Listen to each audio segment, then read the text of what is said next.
तर मित्रांनो, आज अचानक भयानक दुपारचे 3 वाजता आमचा गोवर्धन इको विलेज गालतेरीला फिरायला जायचा बेत झाला। तशी आमची सवारी निघाली। नाही रोडला तर खड्ड्यांची स्पर्धा चालू होती, मी मोठा का तू मोठा। आम्ही पोचून गाडी पार्किंगला लावली तशी आपल्याला दिसलं पालघर जिल्ह्यातील फेमस गावठी ब्लॉगर निक दादा आणि प्रियुदी। नंतर आम्ही गेलो परिक्रमा मार्गाने पुढे तर आम्हाला दिसले रंगीबेरंगी मासं। तसंच हे मिनी वृंदावन असल्यामुळे येथे श्रीकृष्णाच्या जीवनावर आधारित प्रतिकृती व सविस्तर माहितीचं फलक आहेत।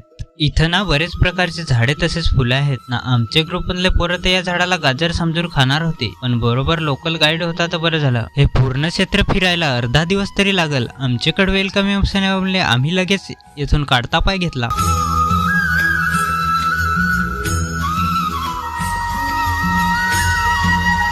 गाईडची स्कूटी सगळ्यांनी चालू करून पाहिली, पण काय स्टार्टचा एस पण नाही झाला। मग दिला ना गाडीला पायाचा टोचन। तुम्ही फॉलो ना सबस्क्राईब करा असंच व्हिडिओ पाहायसाठी।